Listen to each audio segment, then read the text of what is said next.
So, welcome to another episode of Mystical Musings, where we are really fortunate to have Jason Mankey with us today. And so, as always, I'm Jennifer Taylor, and we have. Tava Baird and Jason's here too. Thank you for having me. I'm very excited to be here today. We a lot of times say that we're excited. I am happy dance level excited. Um, I have been we're just thrilled to have you on. But we want to set a nice energetic stage for everybody. I've had a lot of people contacting me lately saying, "Is the energy weird around you? It's weird around me."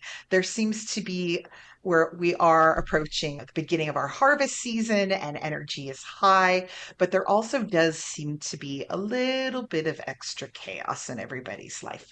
So, Jen, would you like to bring us into a nice, clear space so that we can share all that Jason has to say with everybody? Absolutely. So, as always, inviting Archangel Michael and Gabriel to sing through me, and Samael is always welcome to contribute. So, let's see what they have to bring through for us to set our space.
Jen, that was lovely. Thank you so much. It was exactly what I needed.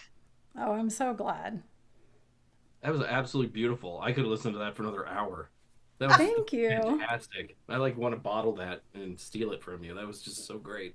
Well, thank you so much. That means a lot. I appreciate it. It's always such a strange thing to do sometimes in front of new people who are not used to the way that we normally do things. So I'm like, yeah, okay, so I'm just going to get up and sing and move all of a sudden. I'm glad it felt good. That was absolutely wonderful. I did have a few sentences come through, which is basically Jamael telling me to be quiet and listen to Jason today. Does one often get told to shut up by entities? So I do. Here's what he had to say.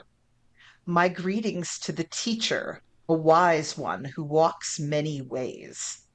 There is much to learn from him, inshallah.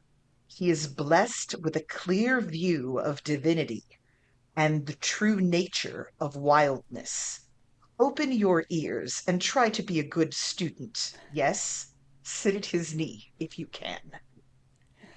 So I Wow. need to shut my yap today, which is going to be hard because I love this book.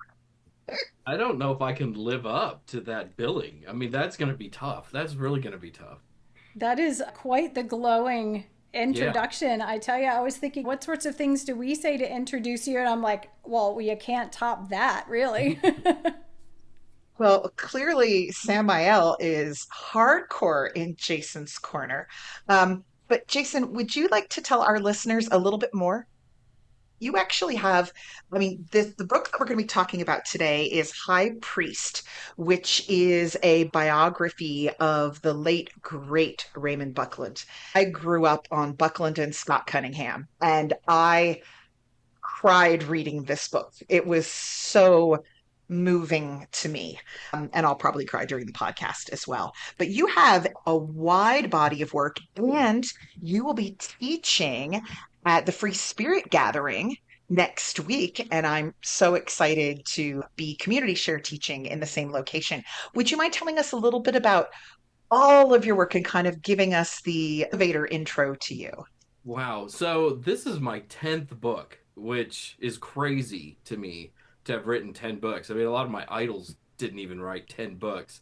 And I'm really fascinated by history, but also the practical application of things. So I try to mix the two things in my books. Obviously, a biography is going to be a lot more history than anything else, but even in this, I chose some things that Ray did, which were magical operations to include in the book to give people a taste of what Ray did in that sense. Yeah, I love everything about magic and I love everything about witchcraft and I love sharing that. And a lot of my books too are written to answer questions that I had when I was starting out 25 years ago or so. It's probably been longer than that, but we won't get into it. But a lot of times you read things and for example, the cone of power was something I would read about in books. And it would say, build the cone of power. And then I'd be like, what is the cone of power? Because there were no instructions for that. It just said, build the cone of power. So I kind of like to write books that answered those questions that I had, because I usually feel as if they're questions everyone else has had too. I discovered the craft in 1994. I was 21 years old. I bought a book called Celtic Magic by DJ Conway, another Yes. iconic 90s author. Yes. Celtic Magic is not a particularly accurate book when it comes to history. However, Conway was a really talented writer and really shared a lot of Wiccan concepts. And I fell in love with it within 48 hours. And it just sort of rearranged my world. And I've been on this path ever since. Strangely enough, though, I found Celtic Magic because I was in love, and I still am, with the band Led Zeppelin. And their lead singer, Robert Plant, loves Celtic mythology. So I thought reading a book called Celtic Magic would draw me closer to Led Zeppelin, and it led to a whole other thing entirely. Oh Very my cool. gosh. What an incredible story. I guess it's been about 36 years that I've been practicing. But I have a little story when, when you date people and you're pagan, you always do that thing of at what point do I tell them I'm a witch? Do I bring it up over tacos on the first date? Do I wait until they like me a little bit? Right. And it adds a whole other flavor to your dating life, especially back in like the 1990s. And I remember by the time I met my husband, who I've now been with over 20 years, we went out on a couple of dates, and I finally just rolled up with the big blue book by Raymond Buckland. And I said, here, read this. If you object to anything in it, we're probably not going to work out. If everything in here seems okey doke with you, we're going to be fine. And so I kind of credit that Raymond Buckland got me my marriage. Um, I literally used the big blue book as an accessory to explain the path that I was on. But this lovely little moon sign on the corner, that's how you knew in the 90s if a book was good, right? It was Right? Cunningham, it was Buckland. And one of the things that bewitched me so much about your book is that I teach introductory and more advanced witchcraft classes all over my area. And I'm always blown away by the fact that there's lots of people who have been practicing who've never heard of Gardner, never heard of Buckland, never. And I always say, you guys, you got to know the history of what's going on. You've got to know not just the old archaeological stuff, which I love. I got an archaeology degree, but you've got to know the modern movement and who brought it to us. And so we always start with Buckland and Cunningham. And so when I saw that you had a biography, I was like, oh, this is going on every reading list. What made you say, I'm the one to deliver this to the world? Nothing. So the true story is that Llewellyn approached me to write the book. So I had no desire to ever write a biography. It was not something that was on my radar. As I said before, like my books are filled with a lot of history, and over the years I've gotten notes from Llewellyn that says usually history is boring. This is actually okay to read, which wow, what a compliment. Thanks so much. Yeah. And so they were looking to do a Raymond Buckland biography because Ray had started a memoir before he died. The memoir itself was probably a first draft. It was not publishable.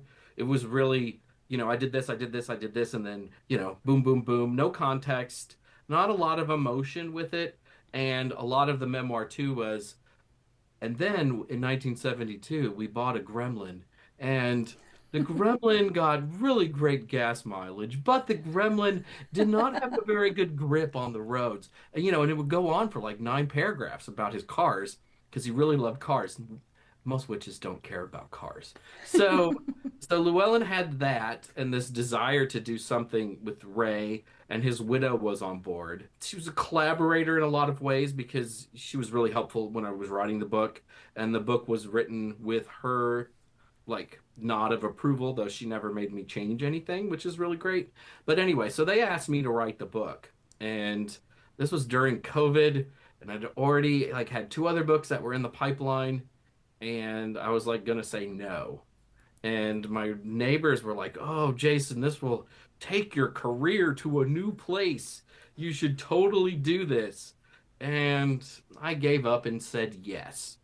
And then it dawned on me after I said yes that I had just agreed to write a biography of someone who was very important, and I am not a biographer.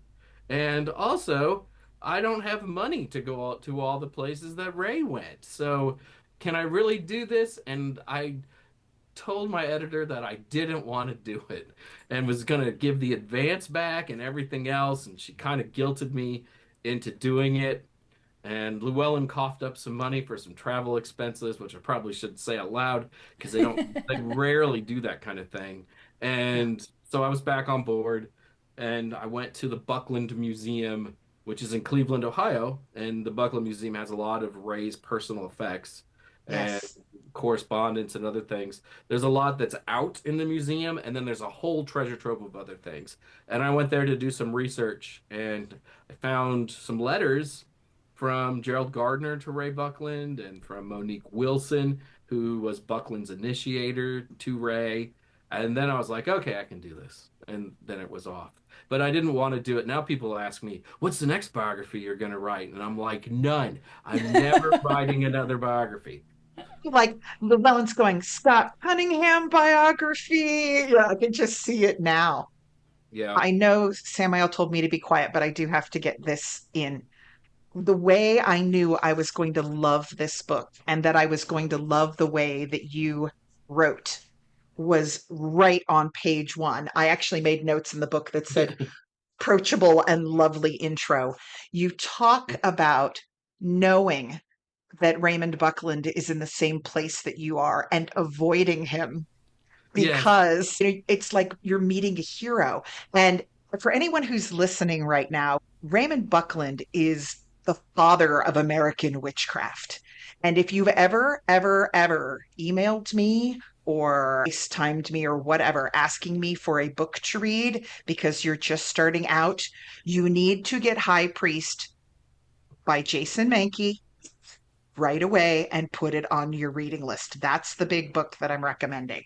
But I loved this story, and I also loved that you said, upon seeing him for the first time, I immediately felt all those Llewellyn publicity photos over the years had been lying to me because he looked so stern and mysterious in them. But what Yes. was he actually like? Well, so I didn't really meet him. It was a, metaphysical fair, right? So he Yes, was a special guest and mostly he's sitting behind a table, but he signed books and would talk to people. It's not like we got to like share ciders or something, but right. that would have been great. But I always thought like the pictures of him made him look so serious, right? And you'd see the pictures of him with the short beard and the very grim look on his face and things.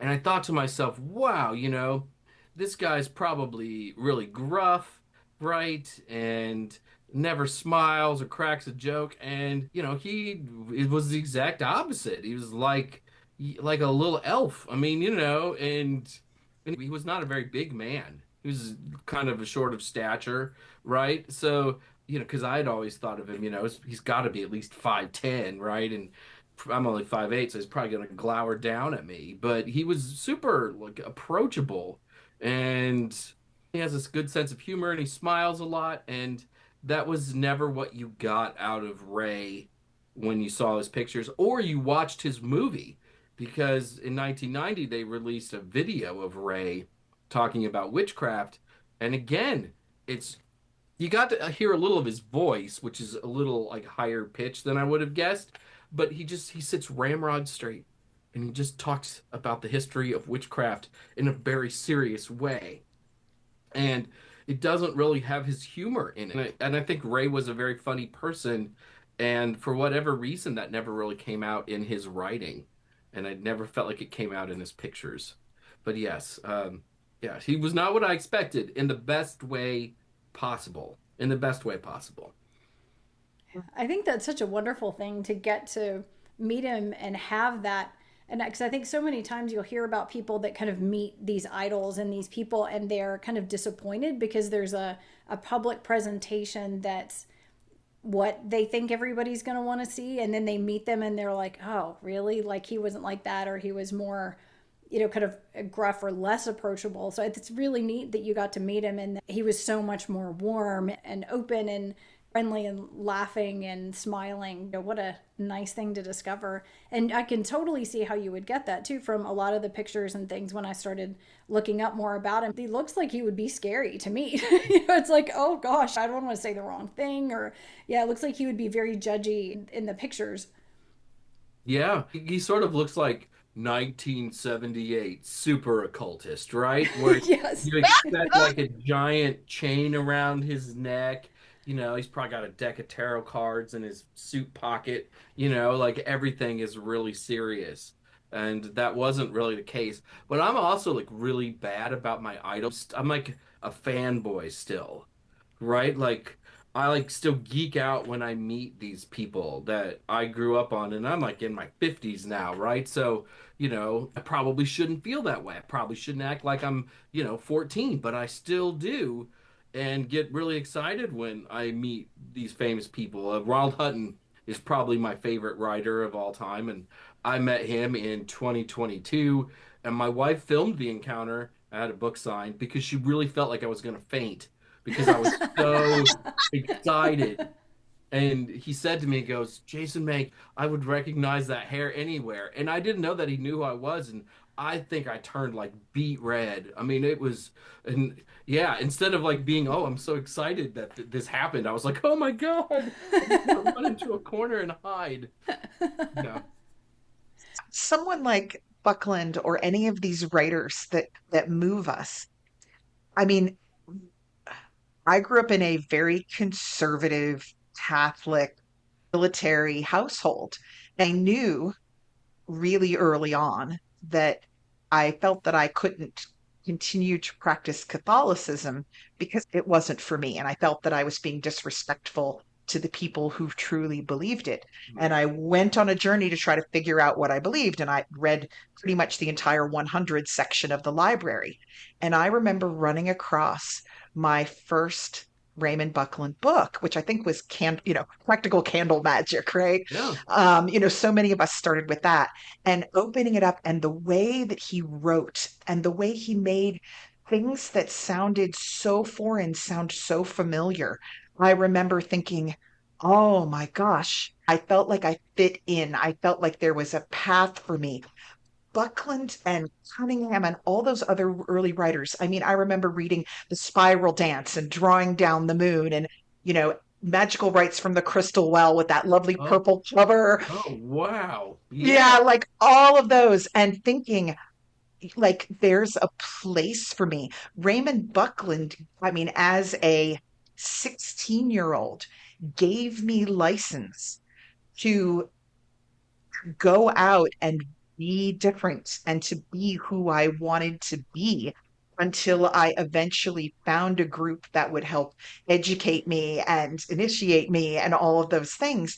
And I was a solitary for years and years and years and years, but I was happy that way. And Buckland is the one who said, it's okay to do that. And if it wasn't for him, I would not have the life that I have now. I can't get over what an impact this man had. You had something that you wrote about him towards the end of his life, and I believe it's during the time that they're getting ready to open the Buckland Museum. There's a Mhm. very moving scene that you write at the end. But the person who is helping him to open the Buckland Museum, what is her name? Tony Rotunda. Yes. Mhm. And there's a scene there where she says something about the goddess being with him, Mhm. and he starts to weep. And I cried through the whole rest of the chapter because I mean, I don't think there's any way he could know the impact. I mean, I'm sure he saw lots of people and things, but the impact that he had and the choices that he had to make to start a new movement here is breathtaking. I would love to know his impact, if you wouldn't mind sharing, maybe it's too personal, on your practice and your journey. So I read a lot of Raymond Buckland when I was starting out, but I wouldn't call him my favorite author that period. I was a Silver Ravenwolf kid. I really loved To Ride a Silver Broomstick. I liked Yep. how it mixed her personal experience with how to do things, and Yes. Ray was always very much sort of straightforward. But there were things in his writing, though, that would really stick with me and resonate with me. There's one in the Blue Book where he talks about tarot cards, and he says, read one book on the traditional interpretations of the cards and then put it down and never look at it again and trust and basically trust your intuition while you're reading.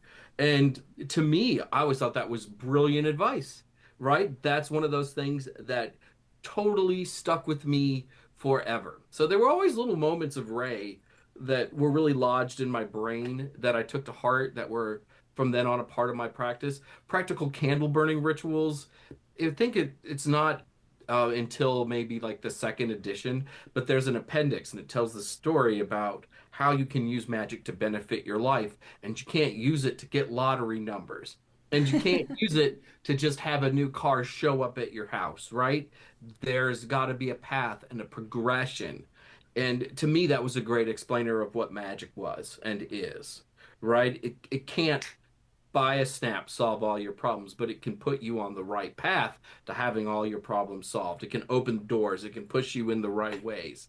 But you're not going to light a candle and then stumble upon $4 million, right? And I loved how Ray put that. So he definitely was one of those individuals who early on had a huge impact on my craft. I mean, I'm Gen X kid. When you're a Gen X kid, you read Buckland's Big Blue Book, you read To Ride a Silver Broomstick, and you read Cunningham's Wicca Guide for the Solitary Solitary Practitioner. practitioner. Yep. Yeah, Yep. I mean, those were the three that you absolutely had to read. If you were an advanced Gen X student, then you read Spiral Dance and Drawing Down the Moon by Margot Adler as Yeah. well. But yeah, and so I think all three of those authors had, different impacts on people, and they all had different ways of doing things too. So Yes. you sort of take what you want from each of them. And one of the things that I really love about them is Ray had good relationships with both of them. He lived in San Diego with Scott Cunningham, right? Not in the same house, but they lived in the same city. They did a lot of the same events. They were very, very close up until Scott passed. And then Ray and Silver were really close. And I think Silver sort of missed Scott because she didn't really come out until 1990, I think was when Ride a Silver Yeah. Bruce was published. Sounds And by right. then Scott was sick. And Yeah. right, so he's out less in public. But Ray had those relationships with both of those people, which I really love. Now, if you don't mind, I know it's not in the High Priest book, but I've been looking at all the things that you're teaching. And as I keep running into more and more people who have encountered you, you write quite a bit about the Horned God, do you not? I That is probably the thing that I'm most well known for. I would love, if you don't mind, would you mind telling us, just giving us a little bit about your books that pertain to that? Because I know we have listeners who will go, oh my gosh, I totally want to hear about that. I get approached by people all the time saying, it's lovely that there's so much goddess stuff, but have you got anything with antlers on it? Right? And so I try very hard to do equal representation and to make sure in the things that I do that there is lots on, Kiernanos and all of those things. But I know we have people who listen to the podcast who are interested in Horned God. Would you mind talking a little bit about those books and your writings and your work? I can talk about the Horn God and that project for like an hour. So if I start rambling, you just, snap me out of it and things. I got into witchcraft because I fell in love with the goddess. And all I wanted to do was goddess, goddess, goddess for a couple of years. And then there was this weird kind of pull that I felt.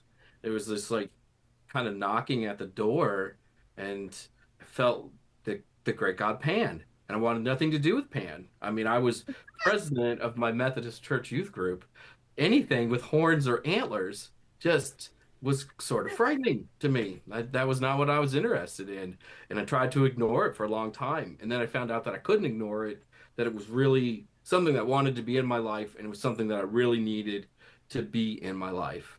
So I started doing Horn God workshops because nobody else was talking about him. And I started doing those long before I should have been doing those, and they were terrible. I'm sorry when I saw them 20 years ago. Didn't really know what I was talking about, but I liked, as I said before, I liked the sound of my own voice.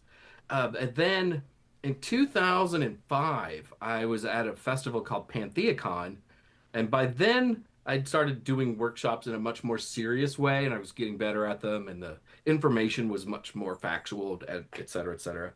And Christopher Penczak was there, and he was at my workshop, and I did pretty well that day, and he sent me like a note, or I think it was his blog. It was his blog back in the day, and he wrote, I went to this workshop by this guy named Jason Mankey, and it was this really great workshop, and hopefully he publishes a book on the Horn God. And I had started a book on the Horn God at the time, and was not really good, and my writing was not as good as it should be because I really wasn't doing it very much. I just thought I could go in and crap out some words and it would be fine. But writing is something you need to do with some frequency to get good at it. But I sent it to Llewellyn and they said no. And I self-published it and I would sell it at festivals. And then I kind of stopped selling it at festivals because, it's poorly edited and things, whatever else. And then I'm in the shower, I think in like 2019 or something. And I had decided I was never going to try to rewrite that book, but all of a sudden I had like this outline of this is what I would do if I was going to write a Horn God book. And I ran out of the shower and I'm sitting in front of my computer and I'm dripping wet. I'm just, boop, here's the outline. And I sent it to my editor at Llewellyn, who was the one who rejected my first attempt because I had sent that to Llewellyn. So she writes me this big long email like, how is this going to be different from your last one? And then she had excerpts from the one that she rejected. Oh no. Yeah, She saved it. yeah, Yikes. it was painful to read. I mean, it was pretty rough. And then I was like, well, I'm a much better writer now. And Llewellyn didn't publish that kind of book. If you go through the history of Llewellyn, they did not publish books about male deity. There was Nope. only one that I'd ever seen, and that was DJ Conway's Lord of Light and Shadow, I think, or something like that. I was going to say, I don't think I've ever heard of that one. I mean, I've heard Yeah. of DJ Conway, but I don't know that I've ever heard of that book. Yeah, she did another one called Maiden Mother Crone. So she had like a Okay. goddess book and a god book. And Llewellyn eventually said, "Yes, you can do this." And I was like really excited because again, like they didn't really do this kind of book. And I did not use my earlier draft at all. I set that aside. I started all my research from scratch, and I wanted to write a book about this bigger construct that we call the Horn God. But also to do that, you have to talk about sort of the individual pieces, Pan and Kronos. To me, also, you've got the god Hearn in there, the Green Man who doesn't really have horns, but it's kind of, on the periphery of all Tangentially that. there. Yeah. Yeah.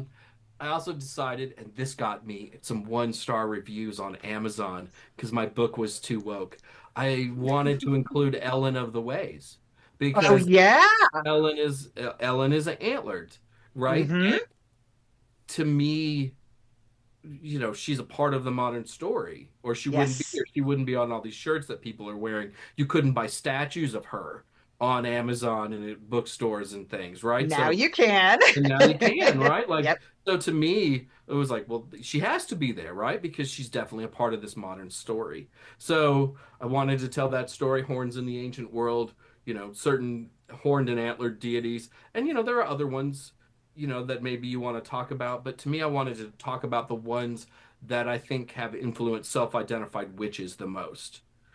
Some people are like, well, you didn't write about Indian deities in here. And I'm like, well, I don't really think that they've influenced most people that we know who self-identify as witches. For Yeah. better or for worse, that's often very European. You Yeah. also have issues of cultural appropriation and things, and I got some weird comments about that too. Like, this dude apologizes for being European. And I'm like, most of the book is very European. I don't know, like people just like to complain. Yes. Yes. Yeah. I Yes. know we have a real mix of listeners who some are very much on the pagan path and some have been, there for many, many years, and some are just new to kind of all of this and trying to incorporate and figure it all out. For those who don't have any idea what we're talking about when we say the horned god, could you kind of give your little speech that you would give to somebody who comes up and is like, oh my gosh, does that mean you worship Satan, kind of thing? It's like, It's what like is that? I used to think the answer was really easy and was cut and dried. Now I think it's a little more nuanced. But the horn god is the god of wild spaces, the god of people always want to say sex and things, but always think that's kind of limiting. God of pleasure, God of enjoying your physical body in a lot of ways. And to me, the horn god is our connection to the natural world. I mean, if you look at other religions and the vehicles that they have for communing with the natural world, they often lack a piece, right? I mean, Jesus is nice, but he didn't say, go out into the woods and be serene with me, who is king of all the trees. Like that's more like the horned god, right? Yeah. So sometimes I think of them, deities that are antlered or horned that are akin to nature. And then there's also sort of a horniness. For a long time, you would hear witches say the horned god is not Satan. It has nothing to do with Satan and or the devil. Usually they use the devil. And Ray Buckland was one of those people. He was adamant about that. But if you really look at the horned god, there's a lot of folklore about the devil that is kind of in that greater idea of the horned god. Some of it comes from really speculative history and anthropology, most notably the work of Dr. Margaret Murray, who was a renowned Hmm. Egyptologist, but really not a renowned witchcraft historian. But her ideas resonated with people in magical ways. And I think they helped create the world that we live in today. And, she would take things from the witch trials where people said that they were worshiping the devil. And then all of a sudden, people would incorporate that into their ideas about the horn god or how they honored him. So, God of wild spaces. Mostly really not the devil, but there's a little bit of that DNA in there. And when I was writing the book, I wanted to address that in an honest way too, because a lot of writers don't. It's because it's very much has nothing to do with it. And then I'm like, but Margaret Murray, it's right there. It's kind of there. Yeah, and also we look at and we talk about this a lot of times on the podcast that nothing really ever dies. It just goes underground and is converted. And as you have one faith come in and try to take over the spaces where previous faith was, their worldview gets overlaid on what is actually there. So if you're trying to convert people away from a nature-based faith, at times those old gods get demonized. Oh And yeah. so you get, like if you actually go back and look, I took tons of biblical story studies classes to go along with my archaeology degree. If you actually look back at the old texts, Satan and the devil are not described as having horns, but to a certain point when really big conversion were underway. And then suddenly he's got this description that looks a lot like the gods they're trying to convert people away from. And that's always one of my favorite things to research is the concept of hell and all of the different places that the current concept that we have of hell and what it's supposed to be came from, and the mistranslations along the way and the adaptations, and how at a certain point when the Bible was converted to English, they took five different words that all meant kind of a version of hell and shoved them together.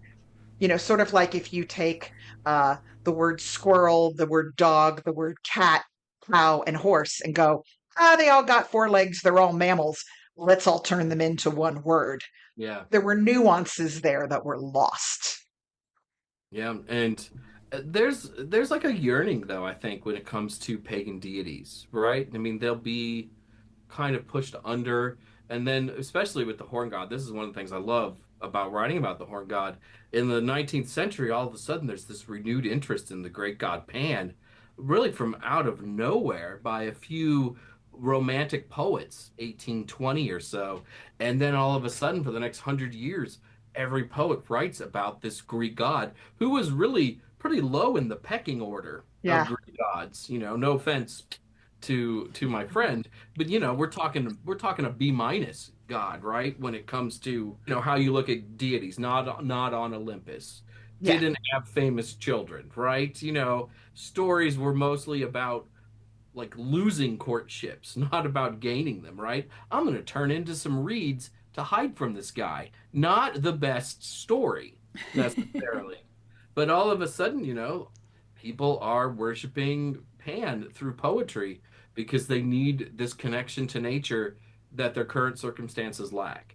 And I find that really powerful. And one of the things, too, is as witch and not writing as an academic, I can quote sources and share this, but then I can say things like, was this being done because Pan is whispering in their ears, right? Is his power moving through the world again because it's really needed at this particular period of time?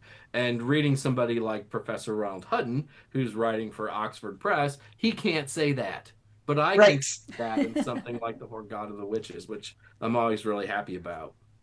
That's awesome. Yeah. So, what are So some of the titles of the books that you have that are talking about the horned god? If people are like, yeah, I'm feeling that, I want to learn more. The big one is The Horn God of the Witches. That's the book.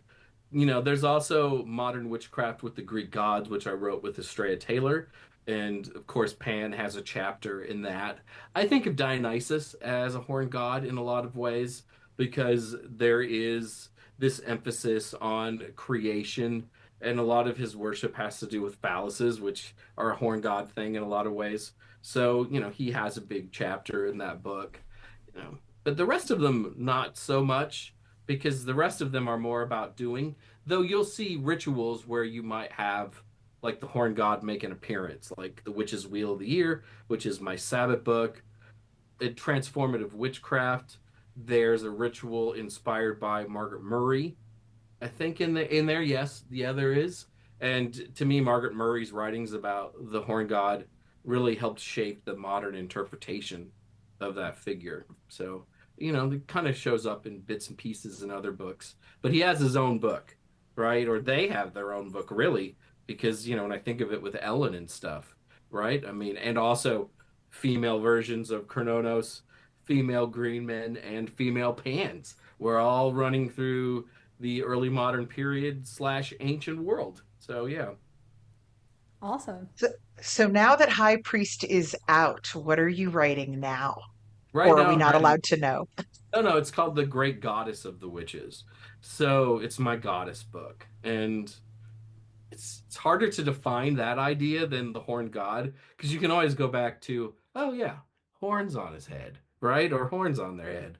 What when people say that, I'm praising the goddess, or today we're doing ritual with the lady, what are they looking at, what are they talking about? There's these big sort of archetypal ideas, and that's actually the wrong definition of archetype, but it is how a lot of people use it today. So screw the person who got mad at me for using it that way once. Language is about being understood. So there's these big archetypal ideas. You see Maiden Mother Crone was a really big one for a while, the goddess. But what goes into the goddess? It's sort of like the horn god. What individual deities really kind of make up that larger figure? So with witches, obviously, Hecate is one. Diana, Artemis, Aradia, kind of all those three are all kind of mixed together. I think Aphrodite is one of them. I've also included some things that I think are unconventional because a lot of witches love Lilith, for example, Yeah. right? And it is really weird to go to that Jewish slash Christian well. And today too, you also see Holy Death, Santa Marta, like is also this other figure that is Yeah. being honored by a lot of witches, and there are books written basically for witches now about her, Holy Death.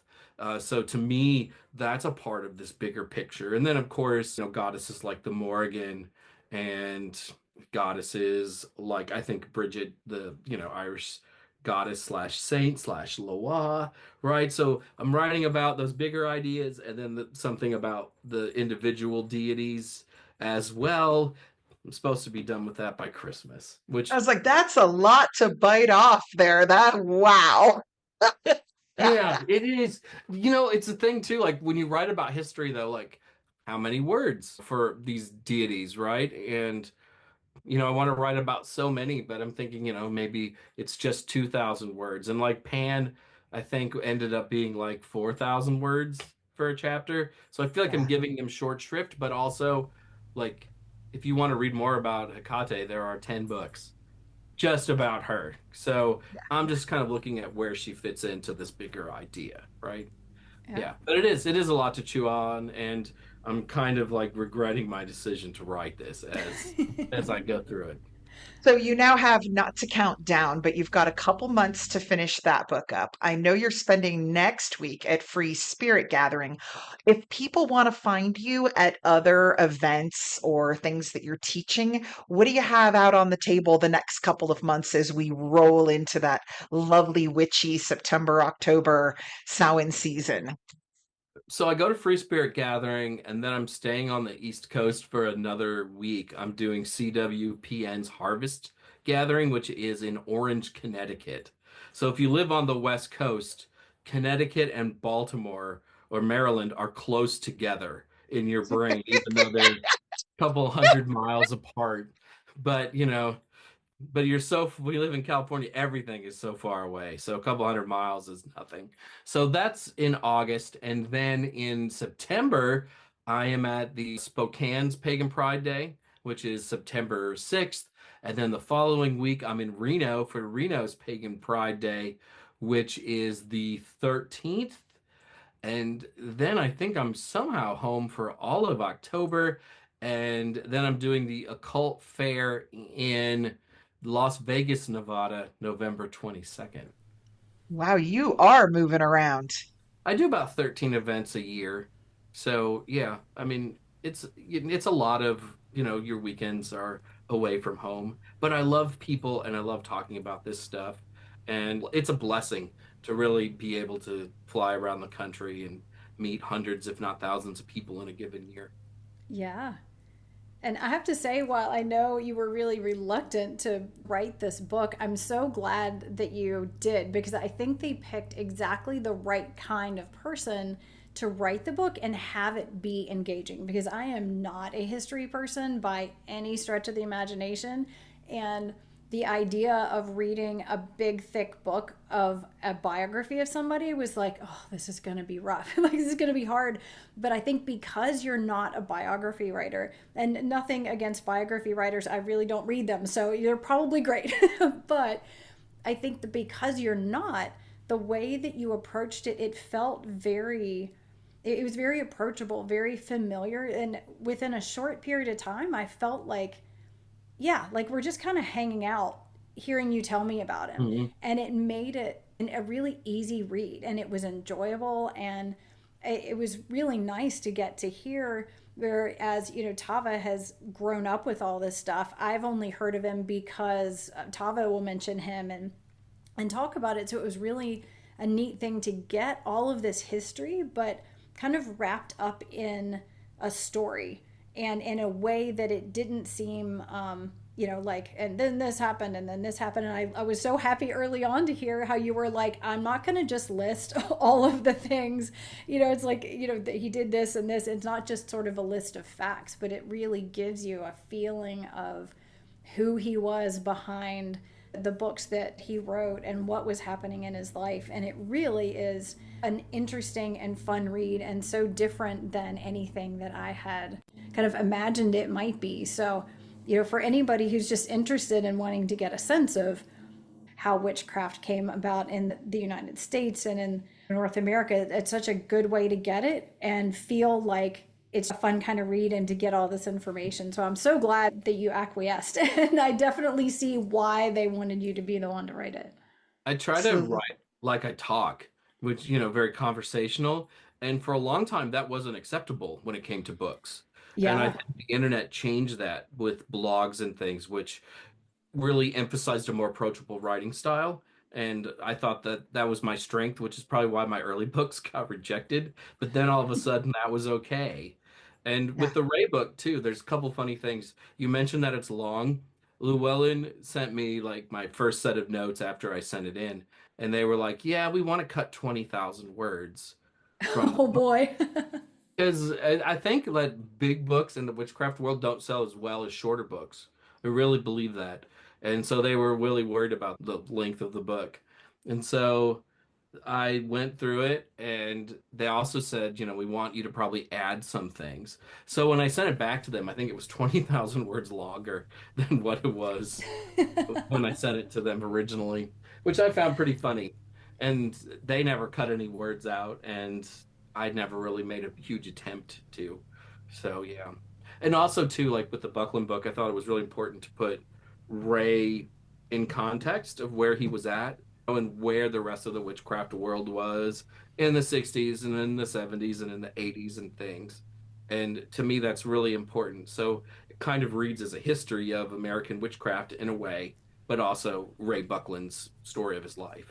Yeah, it Yeah. does. And I think without it, you wouldn't have, unless you're somebody like Tava who knew all those things and was kind of a part of all that, you really wouldn't have the context to understand why his experience was the way it was without understanding the greater context of what was happening, in the witchcraft world at the time.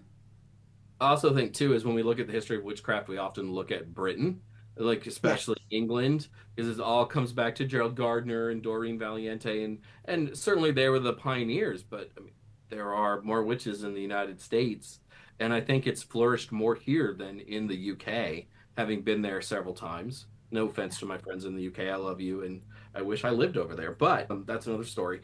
But yeah, but we don't really talk about the history of American witchcraft as much as we probably should. I just love how you took an idol for a lot of us and you let us see how human he was. And you made his story so much more personal. I learned off every single page that you wrote. And I am so beyond delighted that you were able to come talk with us today. Speaking of blogs and web pages and things like that, where can people find you online if they want to stay up to date with where you're appearing and what you're writing and things along those lines? I'm on all the major social media platforms, usually at Pan Mankey. So my God, Pan, and then my last name Mankey. I'm also one of 3 or 4 Jason Mankeys in the country, and I come up first in any Google search, much to the chagrin of the pastor in Indiana, I'm sure. Oh But no. yeah. So I've kind of come to dominate Google search for my name. Congratulations. I feel Yeah, like that's a really big what an achievement there. accomplishment. Well, they can easily at least sort out if it's like, hey, searching for Jason Mankey. I'm the minister, not the witch, or the witch, not the minister. So it makes it at Yeah. least a fairly easy thing, as opposed to Jennifer Taylor's, of which there are thousands, just I think in the state.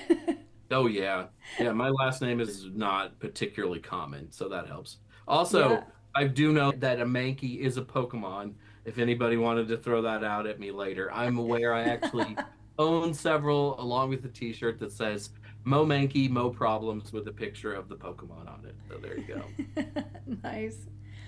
So, is there anything Yeah. else that you would like just people to know about you, or to let people know about, so that they can avail of themselves of more Jason Mankey? Because I know after just getting to listen to you for this period of time, there will be people who are like, yeah, I want all things Jason Mankey. Is there anything else that you're like, this is just something else that I do that would be fun for people to know about? I do a weekly live stream at 9 Eastern, 6 p.m. Pacific time called The Witches Movie Coven with Patty Negri, who has been on Ghost Hunters, and she just had her first Llewellyn book come out. Heather Green, who is also another writer and editor at Llewellyn. Richard Lea Lillard, who's also been on shows like Ghost Hunters, and Courtney Buckley, who is on the internet show Scared and Alone, where we talk about witch movies for an hour every Wednesday. And Oh, that that's a sounds. live stream too. So if we screw up, you see it all very much live. Oh, And so I'm that's so fun. glad I asked.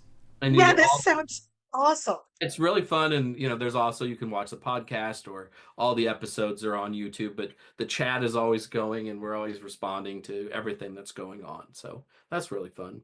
Gonna say, I'm guessing High Priest has an audiobook version. It does. It does. Obviously, I do not read it. The person who read this, though, has a Wikipedia page, which I thought was pretty cool. Like, I guess he's an actor of some fame, and he's an American, but apparently, when I quote Ray, he puts on the English accent to quote when Ray is there. I can't listen to audiobooks of mine because it's so weird hearing somebody read your words and they don't have your cadence. I'm Yeah, like, yeah. no, you should have paused. Why didn't you emphasize that word? It's a really strange thing. It's a really, really strange thing. I can totally see that though, because it's like, if that's your words, the idea of like, I would not have said it that way. I can see how that would, I think that would make me crazy too. On my Patreon, I read all of my books. So that's fun. So I do have a Patreon. I'm not really good at it, but I post something once a week, and there's a lot of back stuff. And as I said, I read most of my books. And then when I'm done, I talk about, how the chapter came together. And while I'm reading it, sometimes I'll tell you my real feelings on what I just wrote. So you get a little extra commentary there. It's only $2 a month, so it's super cheap. Oh, how fun. I That's love that. awesome. I I was absolutely just love that idea. I was thinking how many people listen to the podcast like in the car, and I'm like, great, now they can roll High Priest out while they're in the car. Again, that's another thing too that's so fascinating to me. And I know we're trying to wrap up, but also back in the day, audiobooks really didn't exist like they do now. And if you wanted an audiobook, you paid $60 for a set of 6 CDs. Or Yes. maybe you went to a store that rented audiobooks like a Blockbuster, but for audiobooks. And now they're commonplace. Yeah, It's like listening to a podcast, and you can get a bunch of them for almost no money. It's a completely new and different world. fantastic. Yeah, I still call them books on tape, which makes my husband crazy. But I'm like, that's how I knew it, because they were books on tape. You would buy your cassette tapes, and I'd like stop at a Cracker Barrel where they had a little lending library that you could get them and then put them in and drive Yeah. on your drive. You listen to your books on tape, like How it yeah. went, And now man. it's everywhere. Yeah. So, oh my gosh. Well, Jason, thank you so much for coming on and sharing with us. You absolutely made my month. And I hope you have safe travels. And Jen, would you like to sing us out for a little bit and then we'll all say goodbye? Yeah, I would be happy to. Yeah, and I'm really so excited to have gotten to spend this time with you, and I'm going to look into the movie time and your Patreon. It sounds like such a cool thing to be able to hear the backstory and the stuff, and I think cuz I get a lot of that with Tava, because as she's writing, she'll be like, "Oh my gosh, I just wrote these chapters with these people." It's so fun to get to hear it, that the idea of getting the chance to hear what you're experiencing as you're going along, I am totally going to look into your Patreon too. Thank you. As I said, it's cheap. That's Yeah. the thing about it. It's cheap. Well, very fun. Well, yeah, I will go ahead and sing us an integration and closing song to send us back out into the world again.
Thank you so much, Jen. That was lovely. Thank you. It was very different than I expected. I was like, wow, they've got a whole different tone tonight or today. Beautiful. I have a Thank you. few closing words, if you don't mind, Yeah. from our unseen friend here. And those words are, he must have been listening. Run in the woods, children. Run in the woods if you can. Place your feet on the paths of wolves. Race the wind. Leap like the deer and glide like the crow. The gods you seek are in the green and growing things. This is your place. This is your circle, your coven, your home. Know that here is the place of great remembering when you wander and when you forget.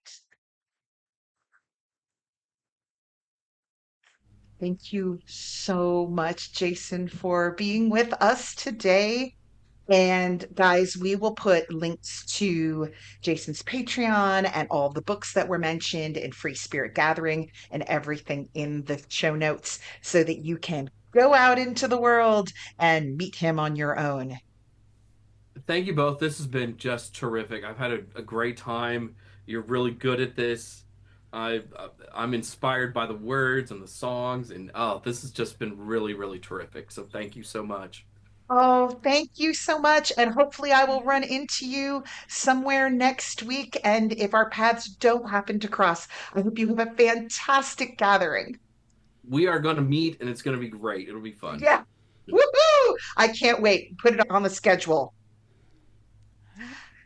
Thanks so much for tuning in, everybody. Thank you for listening every week and for how much you are helping us grow and for all the testimonials you've been sending us. We love you so much, and we'll see you next week.